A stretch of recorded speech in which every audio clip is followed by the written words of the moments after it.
My name is Alexandra, and at 32, I willingly paid $10,200 for my parents' backyard remodel as their anniversary gift. They were thrilled, the plans were perfect, and I was so excited to celebrate with them. Then my Aunt Barbara called with 4 devastating words, just immediate family only. My dad later texted, "Do not be dramatic." So I was not. I just canceled every contractor payment instead. If you are watching this from somewhere where family actually values loyalty, drop a comment below and subscribe. Let me tell you how I learned the hard way, that sometimes the people who should love you the most are the ones who take you for granted. I have always been a hard worker. Growing up in a middle-class neighborhood in suburban Chicago, I watched my parents Robert and Nancy struggle to make ends meet. Dad worked as an insurance salesman, and Mom was a part-time receptionist at a dental office. They provided everything we needed, but luxuries were rare. I remember how they would clip coupons at the kitchen table every Sunday, planning our meals around whatever was on sale that week.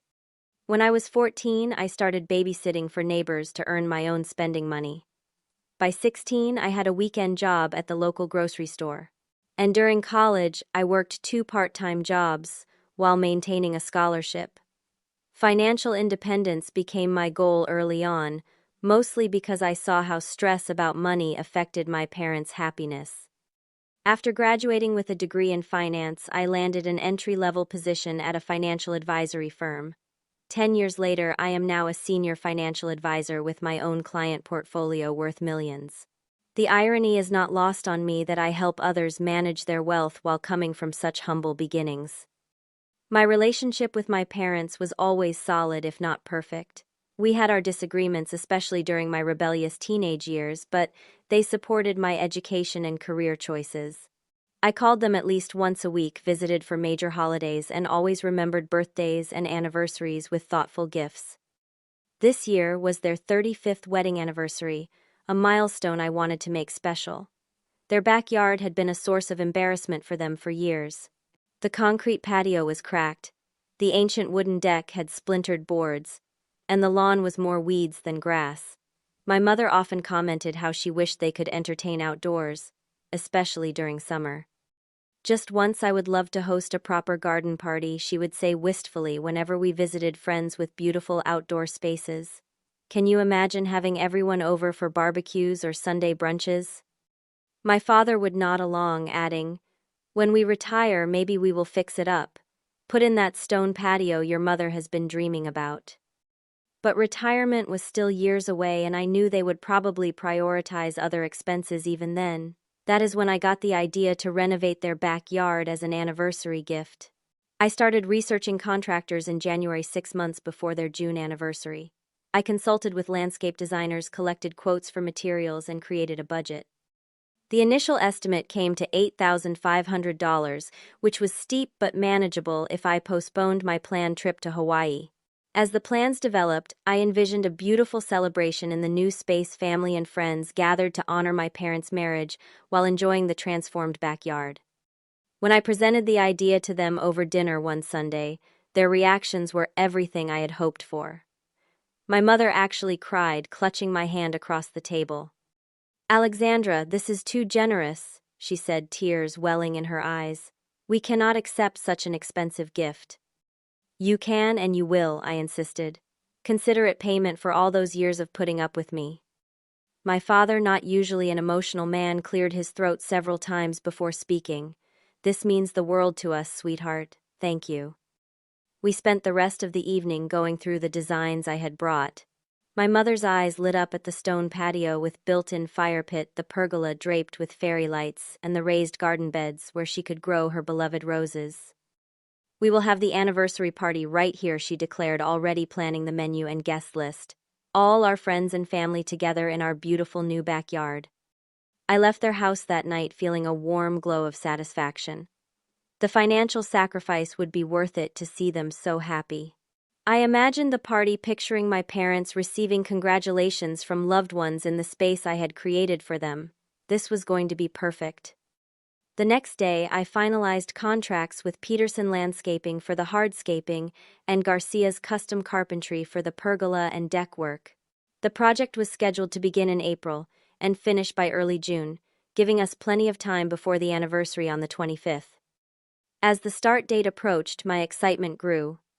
I began shopping for outdoor furniture that would complement the design, finding a beautiful teak dining set on sale.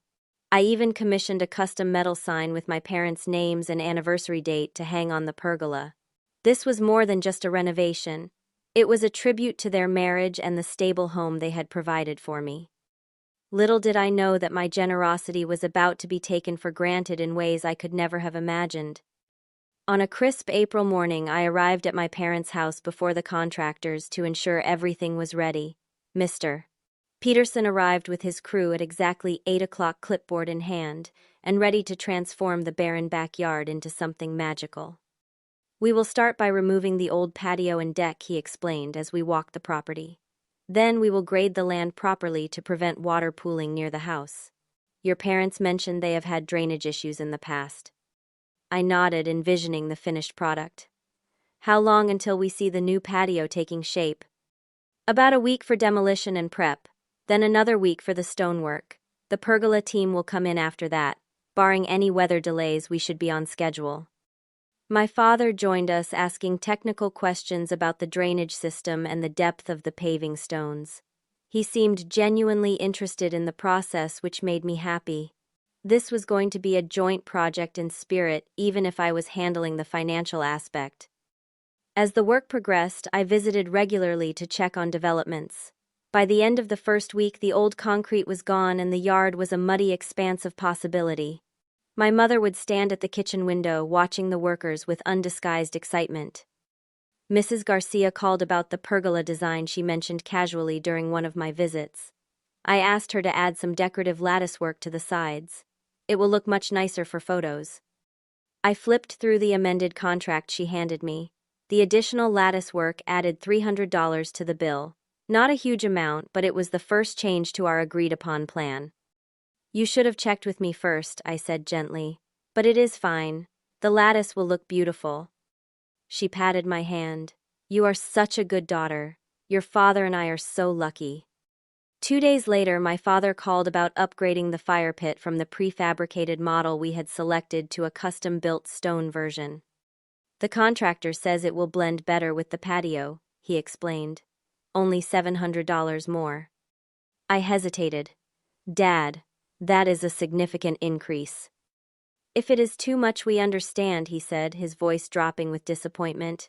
"We just thought since we are doing this renovation, we should do it right." Guilt immediately washed over me. "No, you are right. Let us upgrade the fire pit. I want this to be perfect for you both." By the third week, these small upgrades had added nearly $2,000 to the original budget. The total was now hovering around $10,200, and I had to dip into my emergency fund to cover the difference. One Saturday afternoon, about a month into the project, I stopped by with lunch for my parents. As I approached the back door, I overheard them talking in the kitchen. "The new backyard will be perfect for entertaining Robert's clients," my mother was saying. "Especially the Thompsons. He has been trying to land their account for months." "And do not forget the club members," my father replied. "When they see this setup, it will definitely secure my nomination for the board position." I paused, lunch bags in hand. This was the first I had heard about using the backyard for my father's business networking or country club politics. The renovation had been meant as a personal gift, a space for family gatherings and relaxation.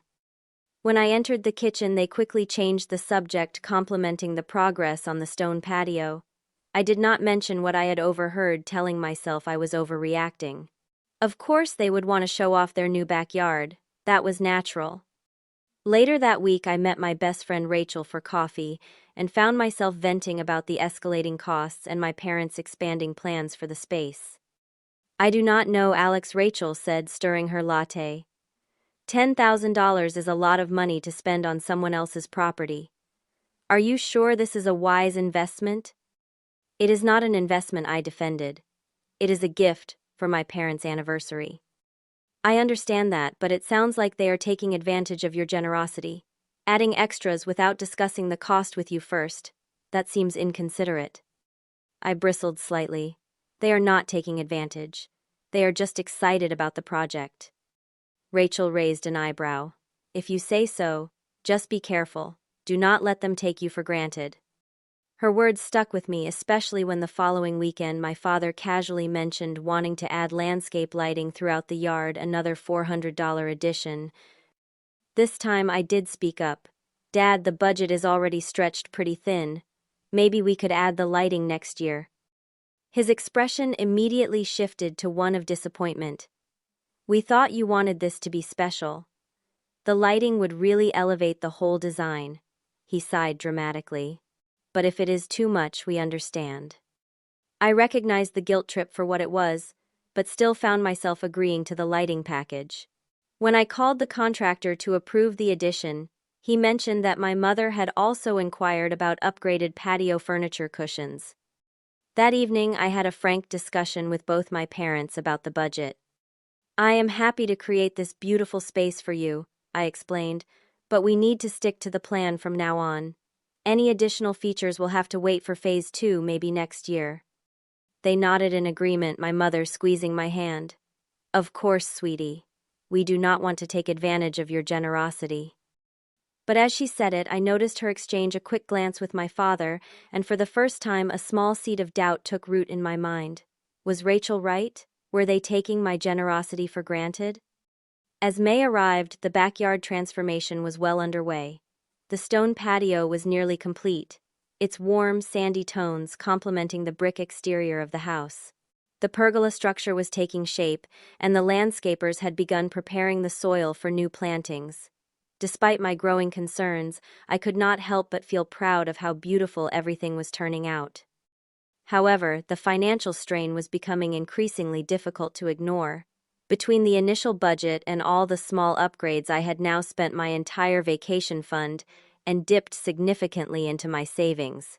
I had canceled my Hawaii trip entirely and started bringing lunch from home instead of eating out with colleagues. I even postponed scheduled maintenance on my car, hoping it would hold out a few more months until I could rebuild my savings. When the contractor called about a problem with the irrigation system that would add another $350 to the bill, I reluctantly agreed while mentally calculating which other expenses I could cut from my personal budget. That weekend I visited my parents to check on the progress, and found my mother in the backyard with a notebook directing one of the workers about plant placement. The hydrangeas need to be closer together, she was saying, and I have decided I want boxwood shrubs along this edge instead of the lavender we discussed. The worker looked uncomfortable.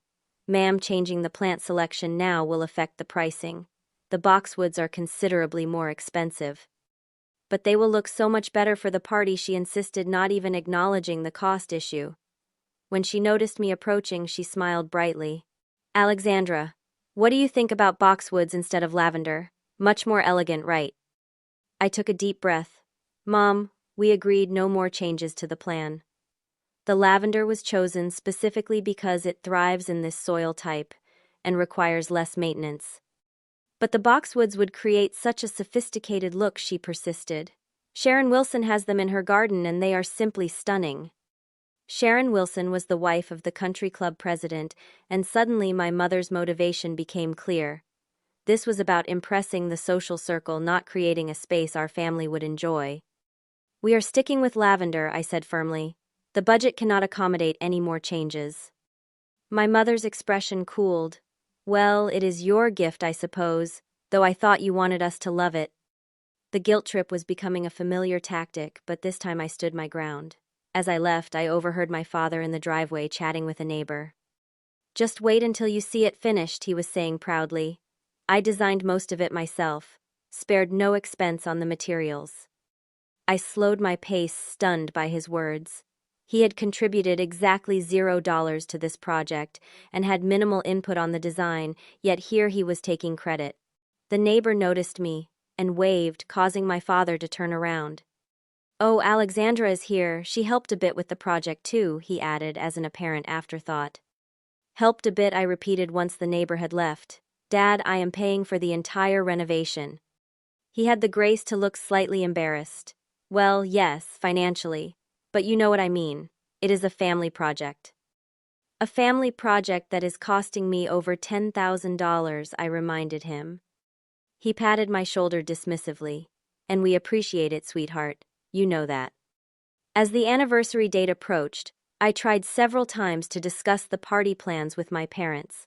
Each time they gave vague responses or changed the subject. "We are still finalizing the guest list," my mother would say, or, "We will figure out the details once the backyard is finished." One evening, I called my younger brother James to see if he knew more about the party arrangements. "I assumed you were handling all that," he said. "Mom just told me to keep June 25th free. Something about a family dinner." "Family dinner," I repeated. But they were planning a full anniversary party with friends and extended family. That was the whole point of the backyard renovation. There was an uncomfortable pause. "Well, that is not what they told me." Actually, he hesitated. "Mom mentioned something about a bigger event the following weekend for their friends and colleagues. But she specifically said the anniversary itself would just be immediate family." My stomach tightened. Did she happen to mention if I was included in this immediate family dinner? "I assume so," James said, though he sounded uncertain. "Why would not you be?" I thanked him and ended the call, troubled by this new information. If there were two separate events planned, why had no one mentioned this to me? During my next visit, I arrived unannounced and found my mother at the dining room table addressing envelopes. When she saw me, she quickly gathered the papers into a stack and slipped them into a folder. "Alexandra, what a surprise. We were not expecting you today." "I wanted to check on the backyard progress," I said casually, noting her flustered behavior. "What are you working on?" "Oh, just some correspondence," she said vaguely. "The backyard looks wonderful. The workers are finishing the planting today."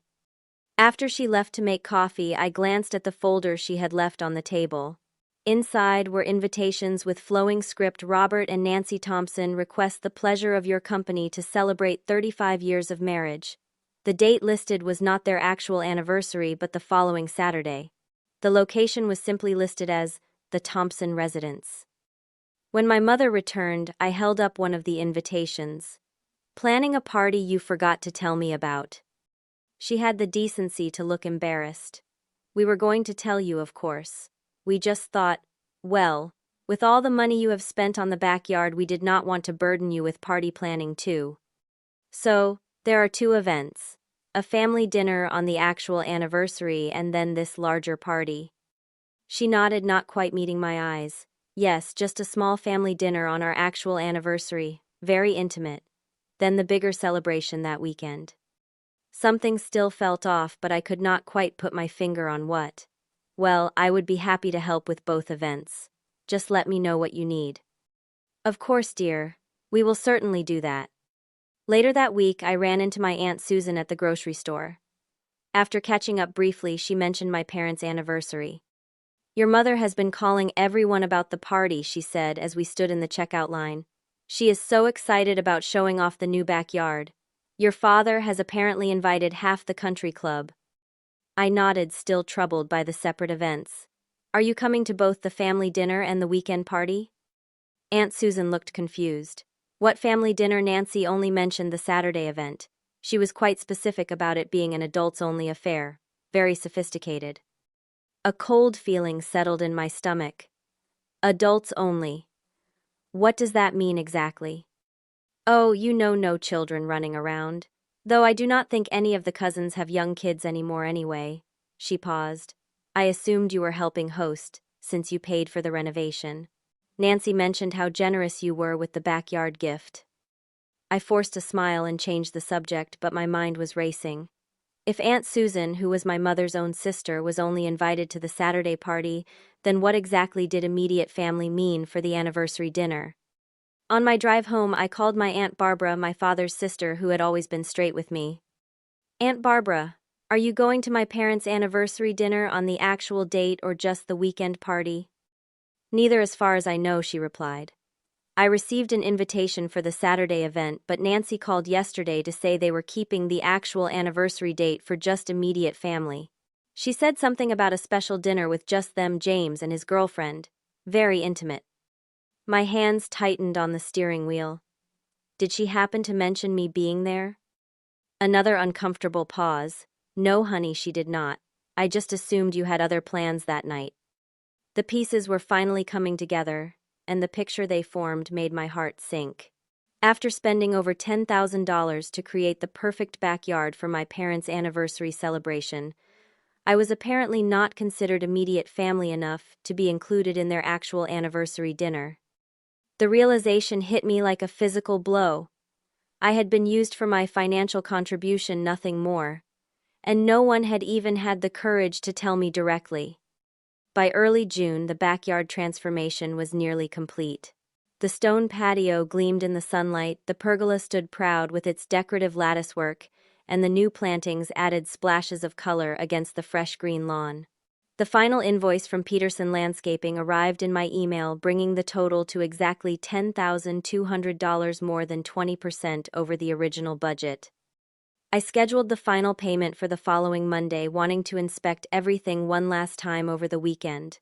Despite my growing suspicions and hurt feelings, I still took pride in what my gift had accomplished. The space was truly beautiful, exactly what my parents had always wanted. On Friday evening, as I was leaving work, my phone rang. It was Aunt Barbara, my father's sister, and the family truth teller. We chatted briefly about her upcoming vacation, and then she cleared her throat awkwardly. "Alexandra, there is something I think you should know. I just got off the phone with your mother about the anniversary events." "Yes," I said, my stomach already tightening with dread. "Well, she was confirming details for the Saturday party, and then she said, 'Oh, by the way, the actual anniversary dinner on Friday is just immediate family. Hope you understand.'" I gripped the phone tighter, and by immediate family she meant. She specifically mentioned it would just be them, James and his girlfriend Natalie. "When I asked about you, she got flustered and said you were too busy with work to attend a small family dinner, but would of course be at the big celebration on Saturday." A cold wave of anger washed over me. "I see. Did she happen to mention that I have never been told about either of these events directly, or that I spent over $10,000 creating the backyard where they will be hosting both celebrations?" Aunt Barbara's shocked silence was answer enough. "Thank you for telling me," I said, struggling to keep my voice steady. "I appreciate your honesty." After ending the call, I sat in my parked car, too stunned to drive. Everything suddenly made perfect sense. The secretive behavior, the vague responses about party planning, the separate events. My parents had used my financial generosity to create a beautiful entertainment space, but when it came to actually celebrating their milestone, I was an afterthought at best. I finally drove home in a fog of hurt and anger. Once inside my apartment, I called my mother, determined to confront her directly. She answered on the fourth ring, sounding distracted. "Alexandra, can I call you back? I am in the middle of finalizing the menu for next weekend." "Actually, Mom, this cannot wait. I just spoke with Aunt Barbara, who mentioned that you are having a family dinner on your actual anniversary." There was a telling pause. "Yes, just a small gathering. Nothing fancy." "And was I going to be invited to this small gathering?" I asked pointedly. "Well, of course you are always welcome, but we know how busy you are with work. We did not want to obligate you to attend two events." "That is interesting because you never actually mentioned either event to me. I had to hear about both from other people." My mother's tone turned defensive. "We have been meaning to discuss it with you. Things have just been so hectic with all the backyard work." "The backyard work that I paid for," I reminded her. "Over $10,000 so you could have the perfect space to celebrate your anniversary." "And we are incredibly grateful," she said quickly. "Everyone will see the beautiful result at the Saturday party." Everyone except me on the actual anniversary, apparently. "Alexandra, do not be dramatic. It is just a quiet dinner." I took a deep breath. "Put Dad on the phone, please." After some muffled conversation, my father came on the line. "What is this about, Alexandra?" "I just found out that I am not invited to your anniversary dinner on the actual date, despite paying for the entire backyard where you will be hosting it." "Now listen," he started, his voice taking on the patronizing tone he used when he thought I was being unreasonable. "Your mother and I are very appreciative of your gift, but the Friday dinner is just for us and James. He is bringing Natalie because they live together now, practically married." "And I do not qualify as immediate family?" I asked, my voice rising despite my efforts to stay calm. Of course you do, but he trailed off, clearly unable to provide a reasonable explanation. But what, Dad? But you and Mom have been planning this all along, using me for the backyard renovation, while intentionally excluding me from the celebration that was supposedly the whole point of the project. You are overreacting, he said dismissively. This is exactly why we hesitated to tell you directly. You always make everything about yourself. That statement, so unfair and so untrue, was the final straw. Really, I make everything about myself. I just spent my entire savings on your backyard, canceled my vacation, and now I am being told I am not welcome at your anniversary dinner. Please explain how that is making things about me. Alexandra, stop being dramatic, my father said sharply. We will see you at the Saturday party with everyone else. Everyone else being your business associates and country club friends, the people you are actually trying to impress with my $10,000 gift. I am not having this conversation right now, he said. We can discuss this when you have calmed down.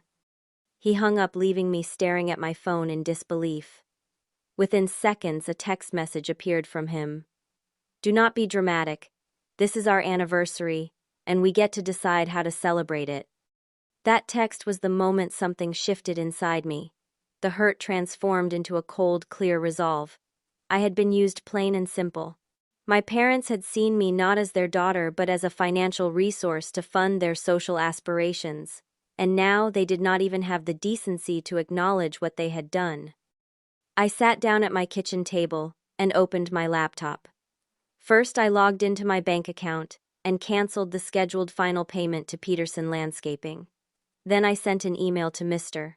Peterson explaining that there had been a serious family dispute regarding the project, and I would be freezing all remaining funds until further notice. I did the same with Garcia's Custom Carpentry, canceling the final installation of the decorative elements for the pergola. Next, I contacted the nursery that was scheduled to deliver the remaining plants on Monday, explaining that the order needed to be put on hold indefinitely. Finally, I called the custom furniture shop and canceled the delivery of the teak dining set, forfeiting my deposit. With each cancellation, a weight seemed to lift from my shoulders. I was no longer a doormat to be walked over, no longer a bank account to be drained for others' benefit. For perhaps the first time in my adult life, I was standing up for myself against my parents' manipulations. After finishing the calls and emails, I turned off my phone completely. Whatever fallout was coming, I would deal with it tomorrow. Tonight, I needed peace, and the space to process the profound betrayal from the people who should have valued me the most. I slept surprisingly well that night, the kind of deep sleep that comes after making a difficult but necessary decision. When I woke up the next morning, I took my time getting ready, savoring a cup of coffee on my balcony before finally turning my phone back on. The screen immediately lit up with notifications: 39 missed calls, 27 text messages, and 15 voicemails. Most were from my parents, starting with irritated messages that quickly escalated to panic as they presumably received calls from the contractors about the canceled payments. Alexandra, call us immediately. There seems to be some mistake with the landscaping payment. Why are the contractors saying you canceled the furniture delivery? Call us now. This is completely unacceptable behavior. Turn your phone on and explain yourself. The last voicemail from my mother was tearful and angry. How could you do this to us? After all we have done for you, the party is in 2 weeks and now everything is ruined. Your father is furious. You need to fix this immediately. I deleted all the messages without responding. Let them stew for a while. Let them feel a fraction of the disrespect and dismissal they had shown me. Around 11 o'clock, my doorbell rang. Through the peephole, I saw my mother standing in the hallway, her expression a mixture of anger and distress. I did not open the door immediately. Alexandra, I know you are in there. Open this door right now, she shouted loud enough for my neighbors to hear. I waited, letting her continue to call my name and pound on the door. After about 2 minutes of this, I finally opened it, my expression carefully neutral. Hello, Mother. Would you like to come in, or do you prefer to continue yelling in the hallway where all my neighbors can hear you? Her face flushed red, but she stepped inside, dropping her purse on my entryway table with unnecessary force. What have you done? She demanded without preamble. The contractors called saying all the final payments have been canceled, the furniture delivery is off, everything is falling apart just days before our celebration. I gestured to my living room sofa. Please sit down. I will not sit down. I want an explanation for this childish behavior. Childish, I repeated calmly.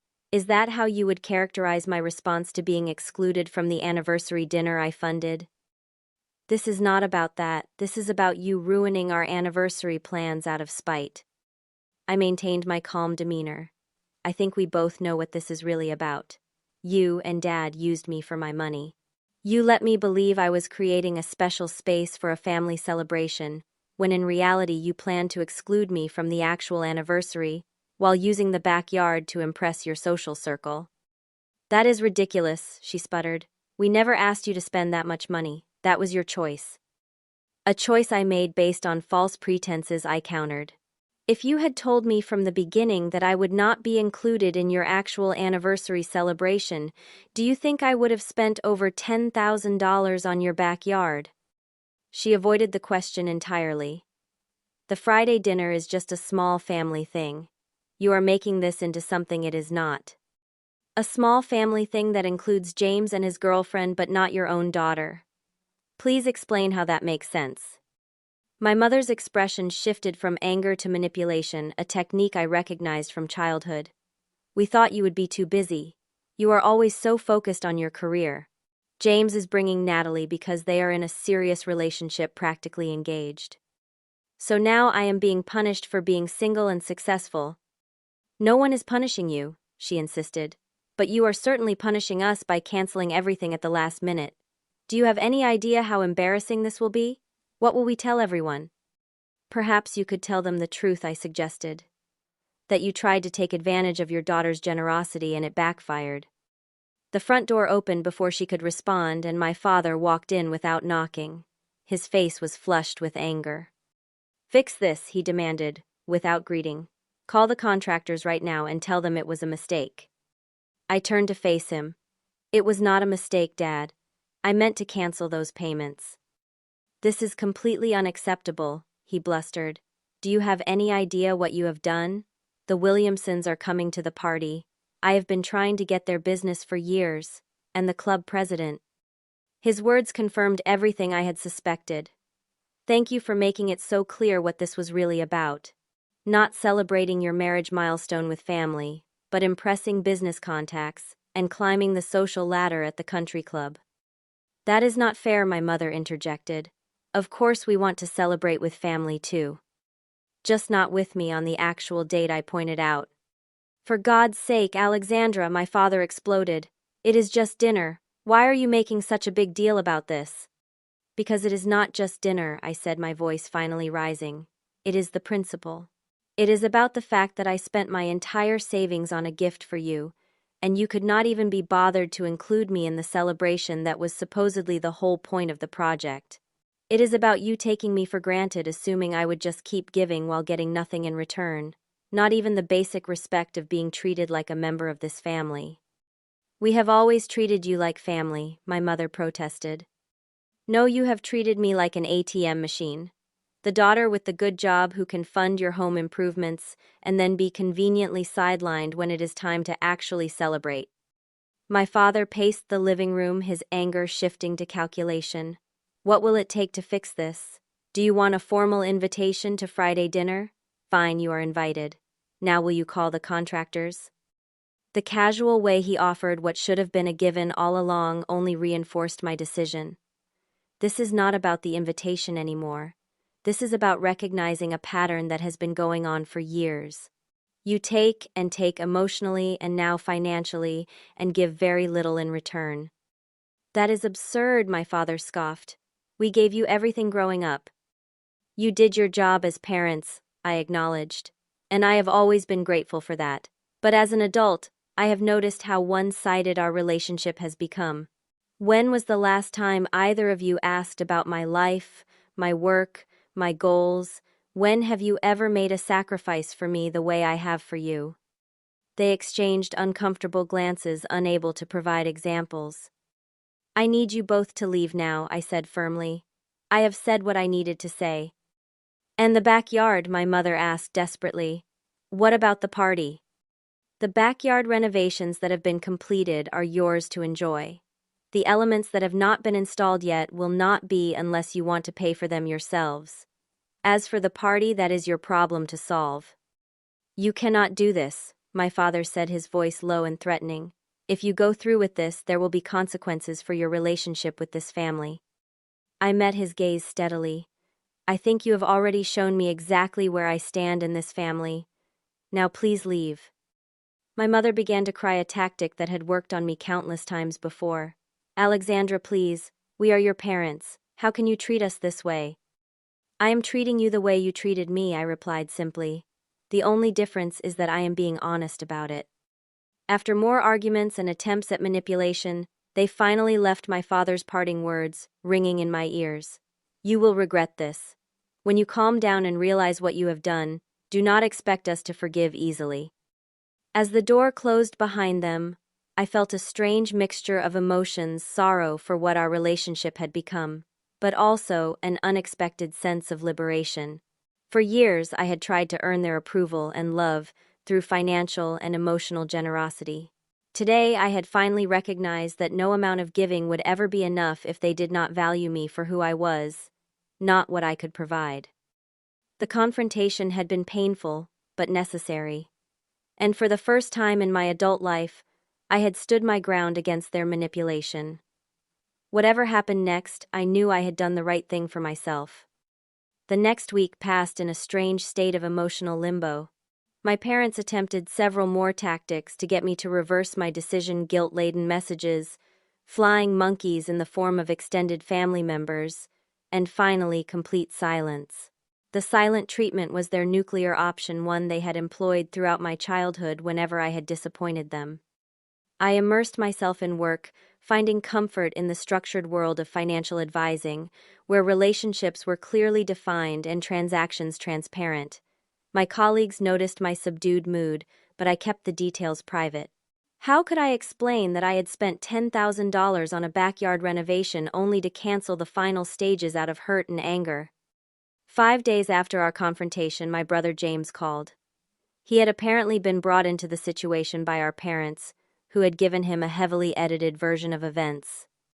Mom and Dad say you are having some kind of breakdown, he began without preamble. They said you canceled all the backyard work because you were not invited to some dinner. I sighed, unsurprised by their framing. That is not exactly what happened, James.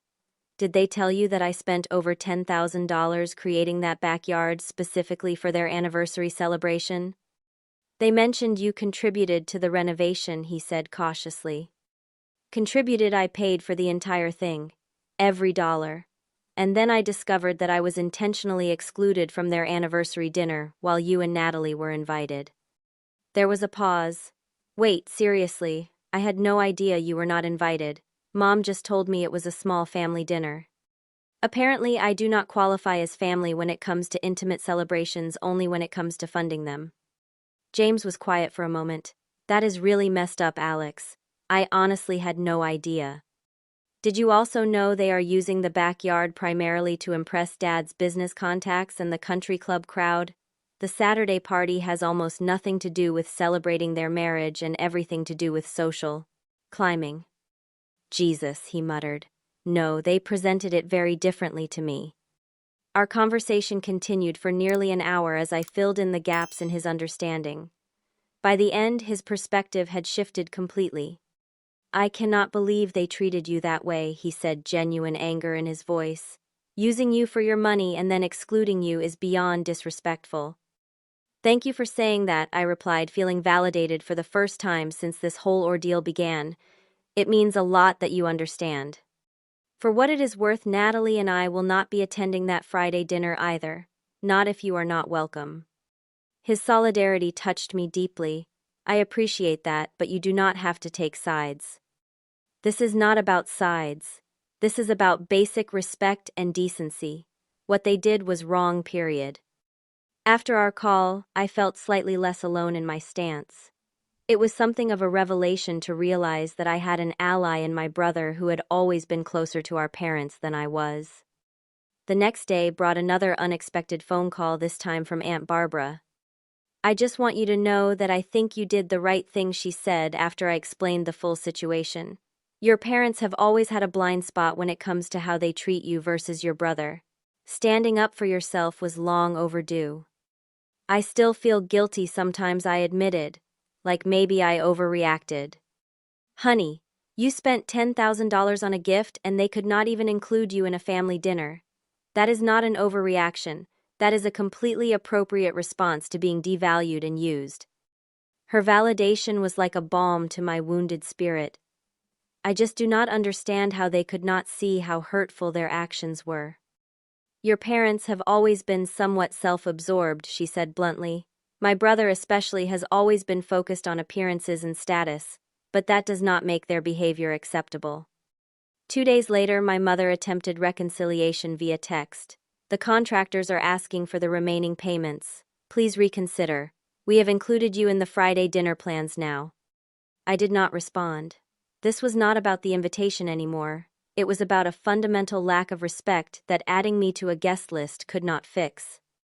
Meanwhile, I received updates from Mr. Peterson about the project status.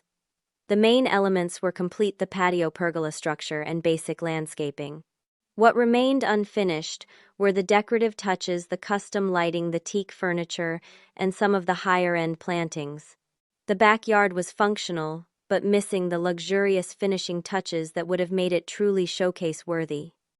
The following Sunday, a week and a half after our confrontation, my father showed up at my door alone. His expression was not angry this time, but cautiously conciliatory. "Can we talk?" he asked, his voice lacking its usual authoritative tone. I let him in, curious about this new approach. "Your mother and I have been doing some thinking," he began after declining my offer of coffee. "We may have mishandled the anniversary plans." It was as close to an admission of wrongdoing as I had ever heard from him. "That is one way of putting it," I replied neutrally. "The thing is, Alexandra, we never intended to hurt you. We just thought, well, we assumed you would be more interested in the bigger celebration with everyone there." "Did it never occur to you to simply ask me what I wanted, or to recognize that after spending thousands of dollars on your backyard, I might want to be included in the actual anniversary dinner?" He shifted uncomfortably. "We took you for granted. I can see that now." The admission surprised me. "Yes, you did." "The backyard looks good," he continued. "Not quite what we had envisioned with all the final touches, but still nice. The Williamsons canceled their RSVP when they heard it was not complete. Several others, too." I suspected this was the real reason for his visit: the social embarrassment of having to explain the unfinished project to his important guests. "I am sorry your party plans are affected," I said, not entirely sincerely, "but actions have consequences."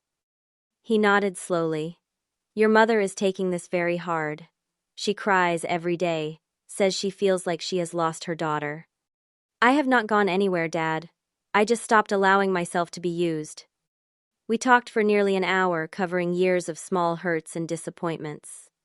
While he never offered a full apology, he did acknowledge that they had taken my financial and emotional support for granted. By the time he left, we had reached a fragile truce. I would not reinstate the canceled elements of the backyard project, but I would attend a rescheduled smaller anniversary dinner that included all immediate family members. The original anniversary date came and went without celebration. The big Saturday party was downgraded to a casual gathering with closer friends and family. I did not attend, still needing space to process everything that had happened. 2 weeks later, we gathered for the rescheduled family dinner. The atmosphere was strained but civil. My mother had clearly been crying before my arrival, her eyes red-rimmed and puffy. James and Natalie provided much-needed buffers, keeping conversation flowing when awkward silences threatened. During dessert, my mother finally addressed the elephant in the room. "We want to thank Alexandra for the beautiful backyard," she said, her voice trembling slightly. "It was an incredibly generous gift, and we did not appreciate it properly." It was not quite an apology, but it was a start. My father nodded in agreement, adding, "We made mistakes in how we handled things.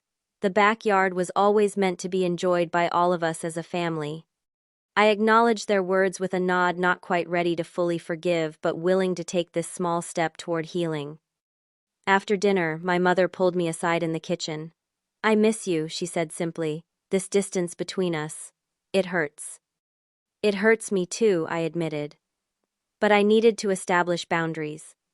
I cannot keep giving emotionally and financially without receiving basic respect in return. She nodded, tears welling in her eyes. "I understand that now, and I am truly sorry for taking you for granted." It was the first genuine apology I had received, and though it did not erase the hurt, it opened a door to potential reconciliation. As I was leaving, my father awkwardly suggested family therapy. "Your mother found someone who specializes in adult family relationships. If you are willing, we thought it might help us communicate better." The suggestion shocked me, as my father had always dismissed therapy as nonsense for weak people. His willingness to try it indicated just how seriously he was taking this rift. "I would be open to that," I said cautiously. "It could be helpful." Over the following months, our relationship entered a new phase. Through therapy sessions and individual conversations, we began addressing long-standing patterns of behavior that had contributed to the breakdown. My parents struggled with acknowledging their preferential treatment of James and their tendency to value appearances over authentic connection, but they were making efforts. I maintained firm boundaries, no longer offering financial assistance for their projects or accepting guilt trips about my busy work schedule. When my mother attempted to fall back into old patterns, suggesting I fund a kitchen renovation since the backyard worked out so well, I calmly but firmly declined. "My financial resources are not family resources," I explained. "I am happy to contribute to joint activities or give appropriate gifts for special occasions, but I will not be funding major home improvements anymore." She was disappointed but did not press the issue, a small but significant sign of progress. The backyard itself became something of a symbol in our family narrative. Not quite the showpiece my parents had envisioned, but functional and pleasant. Much like our relationship, not perfect but workable with appropriate boundaries and mutual respect. 6 months after the backyard debacle, the family dynamic had shifted into something new and in many ways healthier than before. The carefully constructed facade of perfect family harmony had been shattered, replaced by something more authentic, if occasionally uncomfortable. The backyard had weathered its first winter. The stone patio had developed a subtle patina that actually enhanced its charm. The pergola stood strong, though without the custom lighting it was less dramatic than originally planned. My parents had eventually purchased their own outdoor furniture, a more modest set than the teak ensemble I had selected, but perfectly functional. When spring arrived, I visited one weekend to help my mother plant her garden beds. As we worked side by side, there was an ease between us that felt new. "I have been thinking a lot about what happened last year," she said, as she carefully positioned a rose bush, "about how we treated you." I continued digging, giving her space to continue. "For so long, your father and I defined ourselves by how others saw us. The right neighborhood, the right friends, the right appearances. We transferred that pressure onto you kids, but in different ways. With James, we were always trying to fix his problems, bail him out. With you," she paused. "With you, we just expected perfection because you seemed so capable. We took your strength for granted." It was perhaps the most insightful thing my mother had ever said to me. "That explains a lot," I acknowledged. "I always felt like I had to earn your approval through achievement while James got it just for existing." She nodded sadly. "That was unfair to both of you in different ways. I am sorry it took something so dramatic for me to see it." Later that same day, my father and I sat under the pergola watching the sunset. He was not a man comfortable with emotional conversations, but therapy had pushed him to try. "You know, when I was growing up, my father never thought anything I did was good enough," he said, staring into his coffee cup rather than looking at me. "I promised myself I would be different with my kids." "And you were with James," I pointed out gently. He winced. "Yes, I overcompensated with him, but with you. I guess I saw myself in you. The achiever, the responsible one. I thought pushing you was helping you." It was not about the pushing, Dad. It was about the unequal expectations and the lack of acknowledgement. You expected financial and emotional support from me while giving me less in return than you gave James. He nodded slowly. I can see that now. It was not fair. These conversations were not easy, but they were necessary. The family therapy sessions had given us a vocabulary for discussing these dynamics without immediately becoming defensive. My relationship with James had also evolved. The backyard incident had opened his eyes to the different standards our parents had set for us, and he had become a surprising ally in holding them accountable. I never realized how much pressure they put on you, he admitted during a lunch just the two of us had a few weeks later, or how much they relied on you financially. I enabled it for a long time, I acknowledged, always trying to earn their approval through achievement or generosity. Well, I am guilty of taking advantage too, he said ruefully. All those times I borrowed money without really intending to pay it back, that stops now. True to his word, he had recently repaid several old loans I had given up on seeing again. It was as much about the recognition of the imbalance as it was about the money itself. For my parents' 36th anniversary, we planned a genuinely family-centered celebration. Everyone contributed what they could. James and Natalie handled the food, I brought drinks and decorations, and my parents provided the venue, their now established backyard. There were no business associates invited, no country club members to impress. Just family valuing each other's company. As we ate dinner under the pergola, my mother raised her glass. To family, she said simply, the real thing, not just for show. It was a small acknowledgement, but a meaningful one. The journey to this point had been painful but necessary. In the years since the backyard incident, I had done a lot of personal growth work as well. I had examined my own patterns of seeking validation through giving, of putting others' needs before my own. I had learned to set boundaries not just with my parents, but in all my relationships.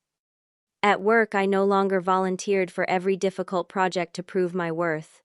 With friends, I started expressing my own needs instead of always being the supportive listener. And in dating, I became more discerning about partners who took more than they gave. The greatest lesson from the backyard betrayal was learning to value myself enough to expect reciprocity in relationships.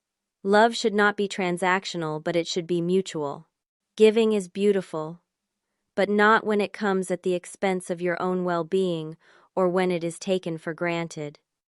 As the evening wound down and family members began to leave, my father pulled me aside. I want you to know something, he said quietly. That backyard project last year, it was a turning point for me, for us. As painful as it was, I think it needed to happen. I nodded, understanding what he meant. Sometimes relationships need to break before they can be rebuilt properly. You stood up for yourself, he continued. I was angry at the time, but I was also proud. You demanded the respect you deserved. Coming from my father, this was an extraordinary statement. The man who had once texted, "Do not be dramatic," was now acknowledging the validity of my feelings and actions. Later that night, as I drove home, I reflected on how far we had all come. The relationship with my parents would never be perfect. There would still be moments of frustration, old patterns that threatened to reassert themselves, but there was a new foundation of honesty and mutual respect that had not existed before. The backyard that had caused so much pain had ironically become a place of healing, not in the way any of us had initially envisioned, but perhaps in the way we actually needed. So what about you? Have you ever had to take a painful stand against family members who took your generosity for granted? Or have you found yourself on the other side, realizing too late that you had been taking someone's love and support for granted? I would love to hear your stories in the comments below. And if this story resonated with you, please like, subscribe, and share it with someone who might need to hear that standing up for yourself is not being dramatic, it is being brave.